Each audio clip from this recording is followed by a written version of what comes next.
Start చేద్దాం. ఈరోజు మన డీప్ డైవ్ సెషన్లో మైక్రోసాఫ్ట్ కోపైలట్ గురించి, అలాగే నరేష్ ఐటీ లాంటి సంస్థలు ఈ కొత్త టెక్నాలజీతో మన కెరీర్ అవకాశాలను ఎలా మారుస్తున్నాయనే దాని గురించి మాట్లాడుకుందాం. ఖచ్చితంగా. అంటే ఇది చాలా ఆసక్తికరమైన టాపిక్. ఎందుకంటే మనం టెక్నాలజీ అనగానే ఏదో పెద్ద కోడింగ్ అని భయపడతాం. కానీ ఈ కోపైలట్ అలా కాదు. అవును కదా. నేను చదివిన సోర్సెస్ ప్రకారం ఇది కేవలం డెవలపర్స్ కోసమే కాకుండా ఆఫీస్లో పనిచేసే ప్రతి ఒక్కరికి ఒక సూపర్ స్మార్ట్ డిజిటల్ అసిస్టెంట్ లాగా పనిచేస్తుందని అర్థమైంది. యా, అదే దీని స్పెషాలిటీ. అసలు విషయమేంటంటే ఇది మన సాధారణ ఇంగ్లీష్ భాషను అర్థం చేసుకుంటుంది. మనం రోజు వాడే వర్డ్, ఎక్సెల్ లేదా పవర్ పాయింట్ ఉన్నాయి కదా, వాటిల్లో గంటలు పట్టే పనిని ఏఐ సహాయంతో నిమిషాల్లో చేసేస్తుంది. వావ్, నిమిషాల్లోనా?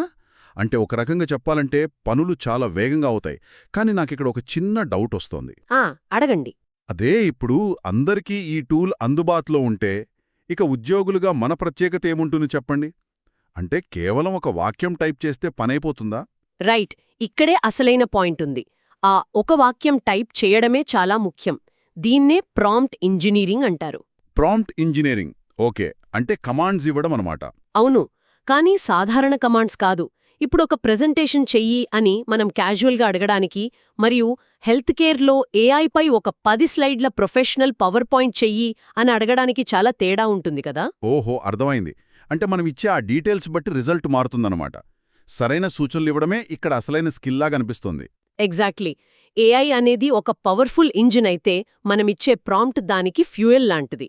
మరి ఈ స్కిల్ నేర్చుకుంటే ఎలాంటి ఉద్యోగాలు వస్తాయి అనేది పెద్ద ప్రశ్న. అవును, ఇప్పుడందరికీ అదే కావాలి. మరి దీన్ని నేర్చుకొని కెరియర్ ఎలా నిర్మించుకోవాలి? దీని గురించి మన సోర్సెస్ ఏమైనా చెబుతున్నాయా? చెబుతున్నాయి. ఇక్కడే నరేష్ ఐటీ లాంటి సంస్థలు చాలా కీలక పాత్ర పోషిస్తున్నారు.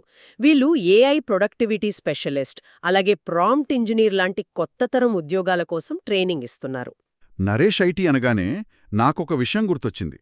వీళ్ళు కేవలం థియరీ కాకుండా రియల్ టైం ప్రాజెక్ట్స్ చేయిస్తారు గదా? అవునండి. ఏఐ రెజ్యూమ్ బిల్డర్ తయారు చేయడం లేదా ఎక్సెల్ డాష్బోర్డ్స్ క్రియేట్ చేయడం లాంటి ప్రాజెక్ట్స్ ద్వారా వాళ్ళు ప్రాక్టికల్ నాలెడ్జ్ ఇస్తున్నారు. ఇంకో ఇంట్రెస్టింగ్ పాయింట్ నేను గమనించిందేంటంటే, నరేష్ ఐటీ తమ సొంత కోర్స్ మెటీరియల్ తయారీకి కూడా ఈ కోపైలట్ను వాడుతున్నారట కదా? యా, ఇది చాలా గొప్ప విషయం. వాళ్ల స్టూడెంట్స్ కమ్యూనికేషన్ కోసం, సిలబస్ కోసం ఇదే టూల్ వాడుతూ ఒక ఆదర్శంగా నిలుస్తున్నారు.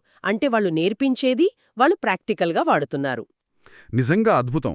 ఇదంతా వింటుంటే భవిష్యత్తులో ప్రతి రంగంలో ఏఐ వాడకం ఖచ్చితంగా పెరుగుతుందని స్పష్టమవుతోంది.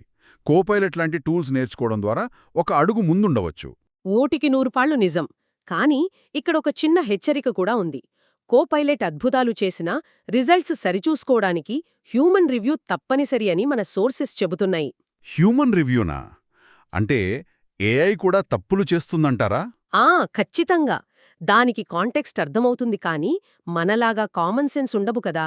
అందుకే ఫైనల్ చెక్ ఎప్పుడూ మనమే చేసుకోవాలి. కళ్ళు మూసుకుని కాపీ పేస్ట్ చెయ్యకూడదు. రైట్, ఇది చాలా ఇంపార్టెంట్ పాయింట్. అయితే ఇదంతా ఆలోచిస్తుంటే నాకు లాస్ట్లో ఒక భయంకరమైన థాట్ వస్తోంది. అదేంటో చెప్పండి. ఇప్పుడు మనం ప్రతి చిన్న పనికి పూర్తిగా ఈ ఏఐ టూల్స్పై ఆధారపడితే కాలక్రమేణా సొంతంగా ఆలోచించే మన కనీస మానవ విశ్లేషణ సామర్థ్యాన్ని, అలాగే మన సృజనాత్మకతను కోల్పోయే ప్రమాదం ఉందా అనిపిస్తోంది. ఈ ఆర్టిఫిషియల్ ఇంటెలిజెన్స్ మనల్ని మరింత స్మార్ట్గా చేస్తుందా, లేక మన సొంత ఆలోచనా శక్తిని లాగేసుకుంటుందా అనేది అందరూ ఆలోచించాల్సిన విషయం.